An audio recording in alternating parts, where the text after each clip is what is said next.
Welcome back to It Takes Two. Just before the break, Sister Ruby, you was just about to interject and make a really important point. Just 2 points that came into my head. For the people that are the abusers, I don't think it's helpful that the community ostracizes them because they're going to remarry, and I think it's good that we try and accommodate them in changing their behavior and helping them, because these people are going to go on to other people.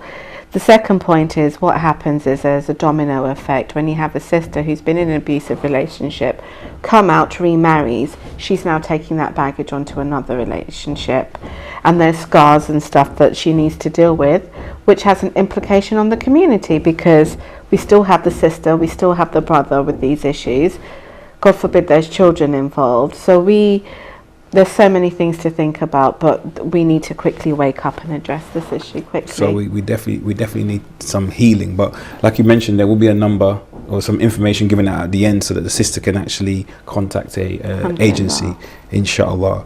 So if it's okay, we can go on to the second letter. This is quite an extensive letter by a brother. It says, "It takes two. I am unmarried and hopefully soon to be. I have been engaged for 2 years now. My fiance is a God-fearing and loving, soft woman. When we first met, she was very shy at best, is the best way to describe her, like a flower. However, as time has gone on, I have noticed that in certain situations, her character changes. It's almost as if she has the ability to flip from one extreme to the other.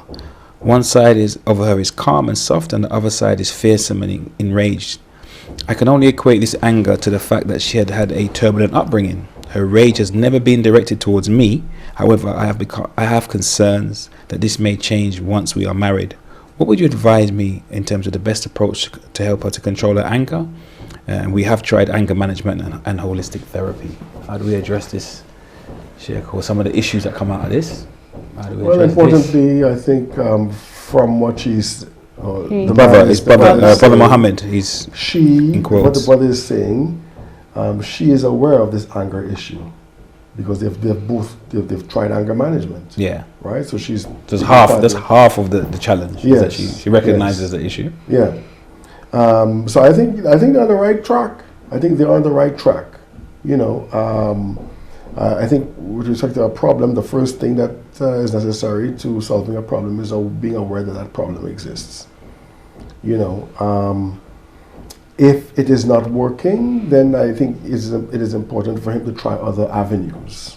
Mm-hmm. You know, mm-hmm. And I get the impression that it's not working, but we don't know how long it has been going on for example. Yeah. Maybe he might be too much in a rush. It is quite possible.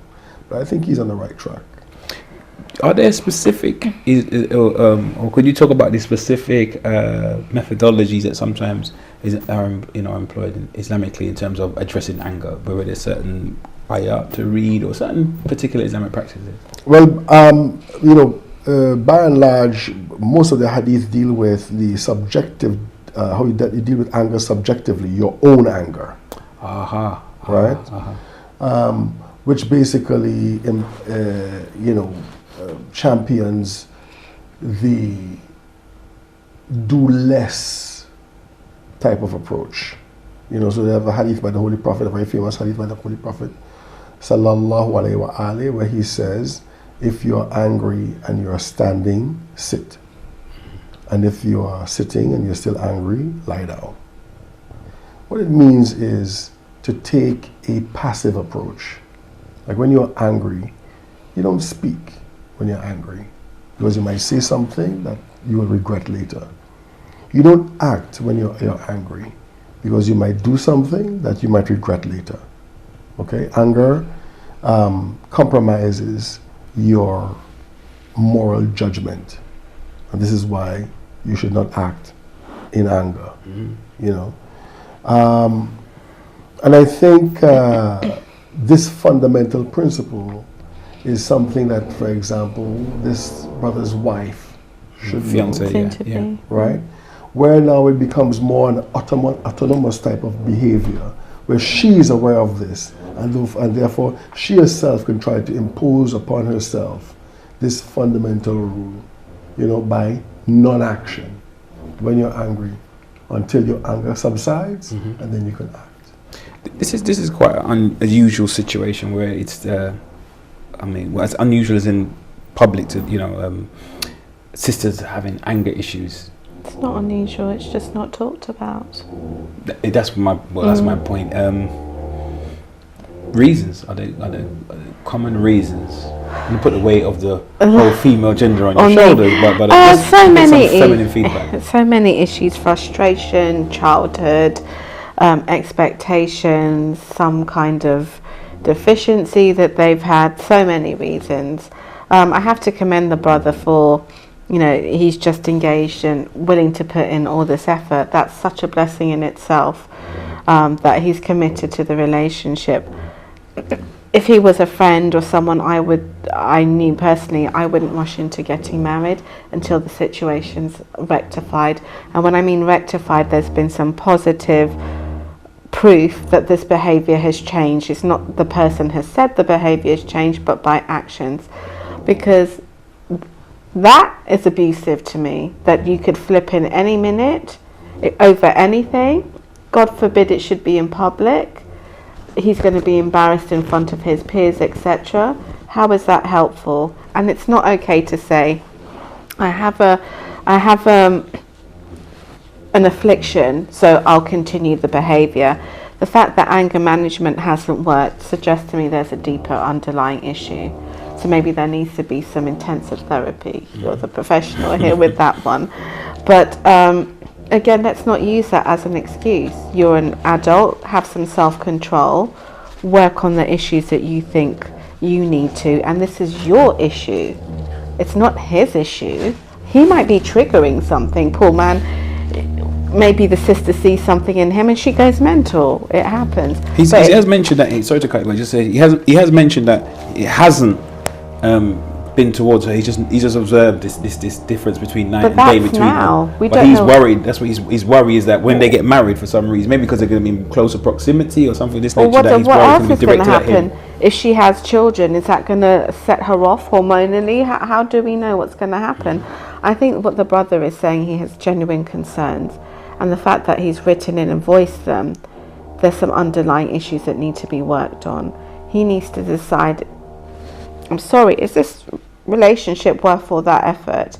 If she's exhibiting this behaviour now, quite freely, not even married, I'm a bit concerned with what she's going to show later. I mean, it's so early on. This should be your best time. This should be your honeymoon period.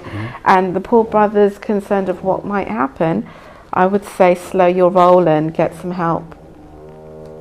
But she's still our sister. She still needs to, even if she doesn't, even this brother could say, you know what, it's not worth it, I'm going to walk away. But we still have a extremely angry young sister. Well, I mean, look, I don't see it as a huge problem for him, because he mentioned that she doesn't get angry with him. Well, at least not yet. Not yet. At least not yet. Yeah. It means that she gets angry for the different situations. It's very important to know what situations she gets angry in.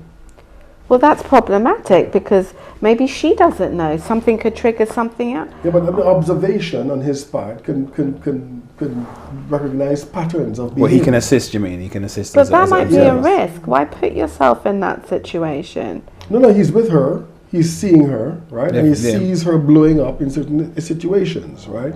For example, I don't know, she might be blowing up, let's say, being, not treated with the respect that she thinks she deserves at a cashier, for example. You know what I mean? That sounds like she's got mental health issues. I'd be concerned again.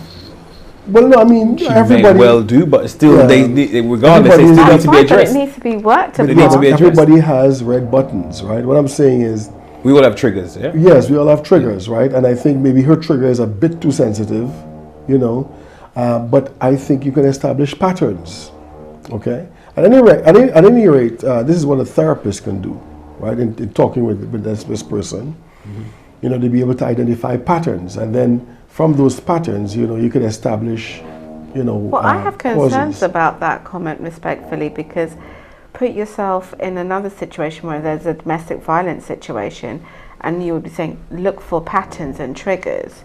This could possibly lead to that type of situation, God forbid.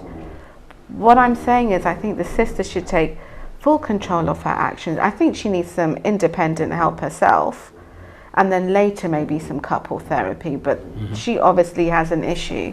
Now, before couple therapy, it would look like the sister needs some individual stuff. The brother mentioned anger management. Anger management is one thing, one thing in itself, and also holistic therapy is kind of one thing in itself. But it sounds like she may benefit from just some old-fashioned, just one-to-one counselling. Yeah. Because oftentimes anger is not the issue itself. You know what could be happening? There's some sisters who think this type of behaviour is cute. It makes the guy more attractive, like, oh, I'm in a bad mood, you're going to come and chase after me, or you're going to ask me what's wrong. It's attention-seeking behaviour. We could have that going on. We just don't know. It's bad manners, bad akhlaq, and bad conduct is not cute, and it can't be tolerated. I don't care if it comes from the male or female. There's an issue, you need to address it. You're adults. Inshallah, we hope that you get the appropriate help. Inshallah. Would we say the same thing if this were a sister saying, I've got a fiance, he's never directed his anger towards me, but but I've seen him blow up, I've seen him flip out? I would say exactly the same thing as I did in previously. You have warning signals. Don't wait for something to happen. Allah's given you common sense and a brain. Use it. Don't wait for a disaster to happen. If you're concerned about something, nip it in the bud. Don't wait for a fire to happen. I'd give the exact advice as I've given to the brother.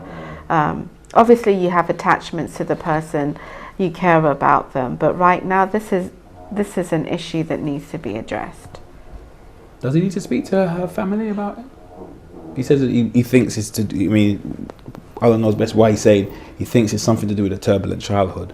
Would it be of any gain if he cares about this young lady who seems to be the object of his affections, to maybe speak to her family about it, to find out more, to get an understanding? I think it helps, right? I think it helps, but I think you have to be very careful how you approach your family on this.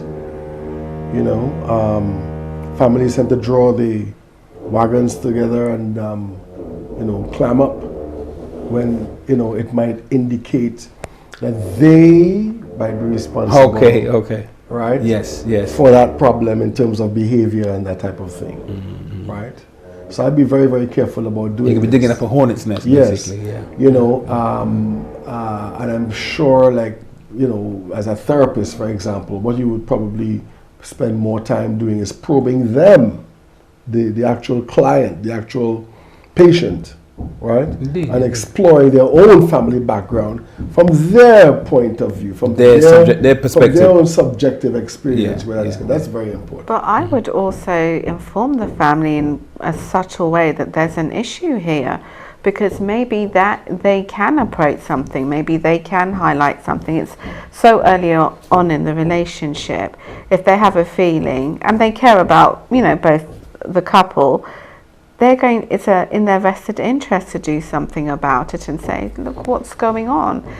As you said, the reverse could happen, but I would say, look, she's very angry. And I think most parents who would hear that would say, well, what happened? What's going on? Why?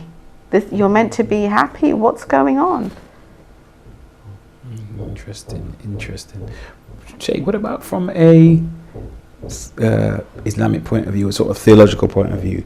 If she were to have a sort of psychological or emotional disorder or problem, what level of responsibility does the individual have in terms of their acting now? So somebody's gone through some negative issues in the past. Mm-hmm. So I'll give you a scenario. So individuals had a turbulent upbringing. Mm-hmm. They've got this real anger problem, so they may flare up, use abusive language or be aggressive, or but very un-Islamic. How much responsibility do they hold in relation to, they kind of gain that problem? Or revealing it, do you mean? No, acting out. So I'm just saying, imaginary person, they've had a very turbulent upbringing, which wasn't their doing, but the environment they grew up, parental environment they grew up in, they were exposed to certain things, so they now have a psychological condition, an anger issue, for example. When they act out, all right, being abusive may be haram, but how much responsibility do they in terms of the day of judgment, you know, like in terms of They have accountability. yes, That's the word I'm looking for. they have Accountability. their responsibility as long as they know what is right and what is wrong. And they're of sound Okay, mind. and they have sound mind. Okay, they should be able to look at their own behavior or their own problematic behavior and evaluate it and say this is not right. Okay, and therefore what they should do from an Islamic point of view is to now bring in the use of their will. The intellect was already employed in evaluating the situation. The fundamental reason for the existence of the intellect is to be able to distinguish between that which is right and that which is wrong, which is good and that which is bad. There's a fundamental reason for the intellect.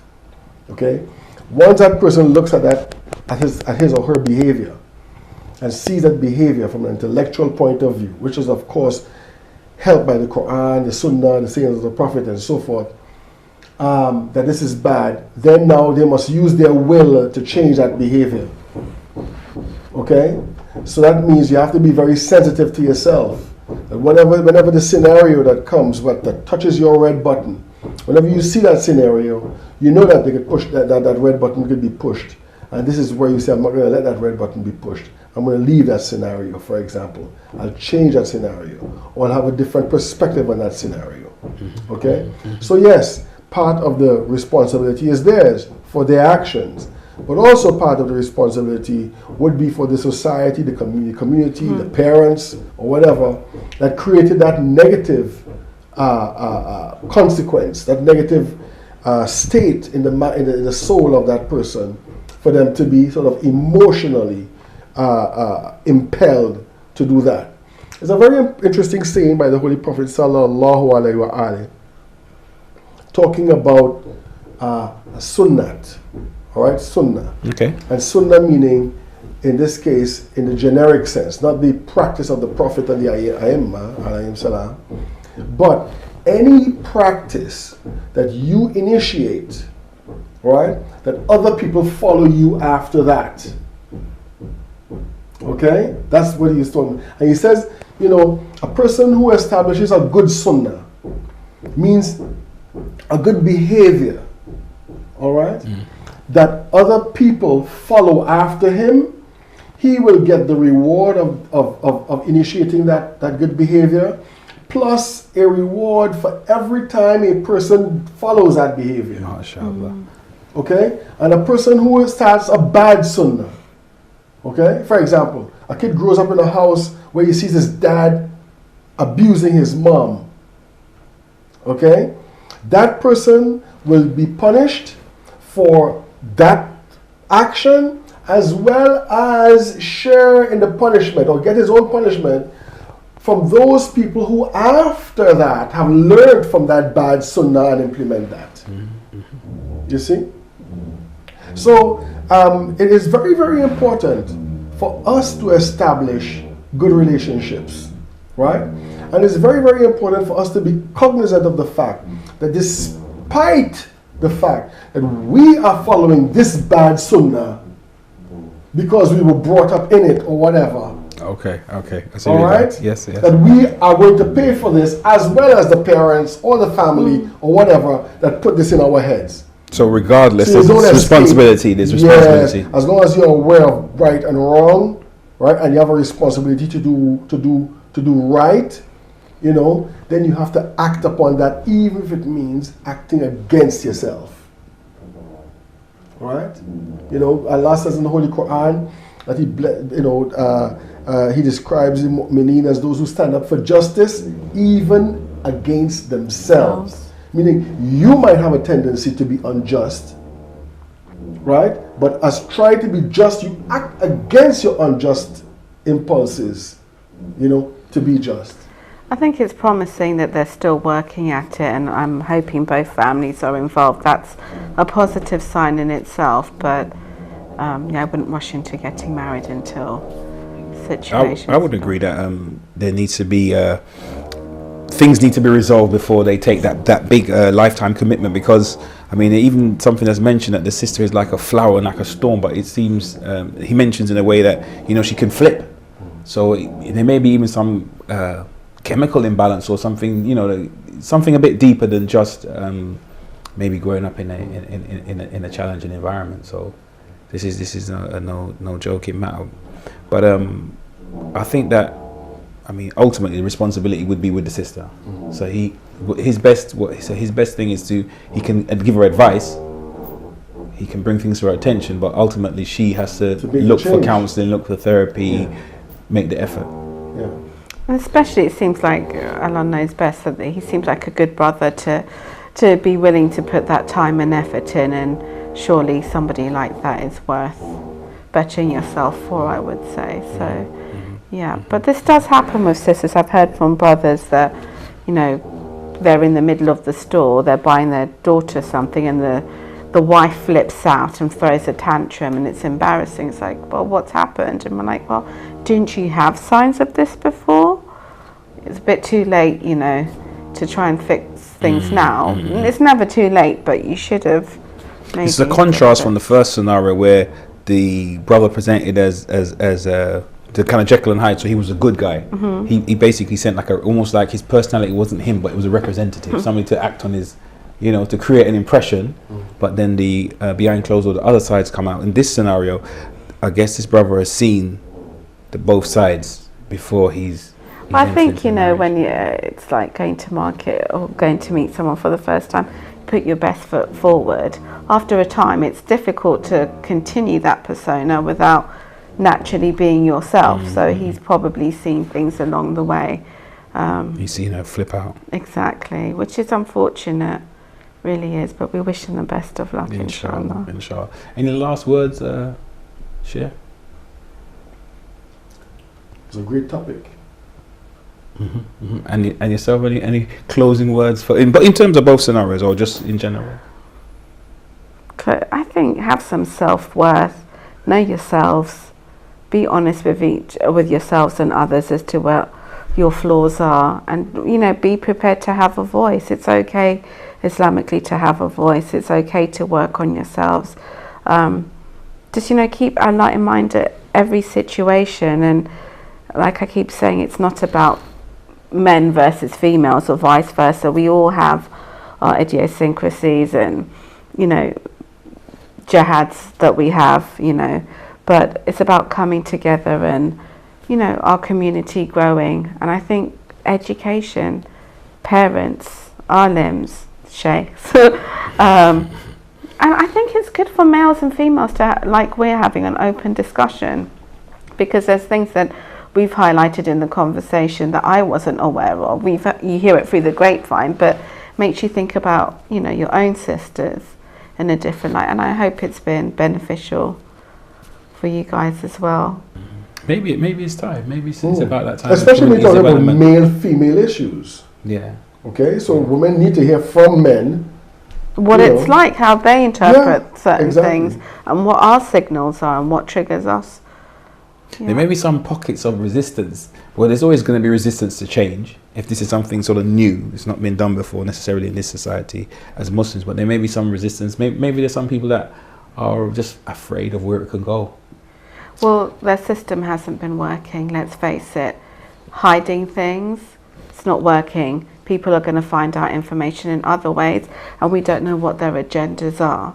So that isn't working, and I think if that works for them, there's a lot of people it hasn't worked for. So we need to be open about it. If they don't want to take part, silently move aside and let somebody do some good. I think this ownership of we've done it this way for so long, you don't change a good thing. It's not progressive. Wow. So there you have it. Sister Ruby says it's time for change, and Sheikh concurs, it would seem. It's time for change.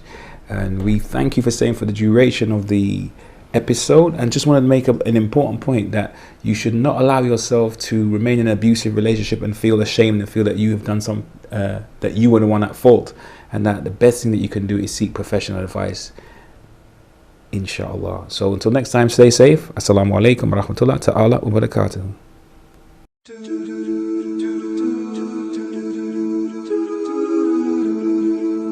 If you have been affected by any of the topics raised in ItTakes2, then the following organizations can provide help and advice.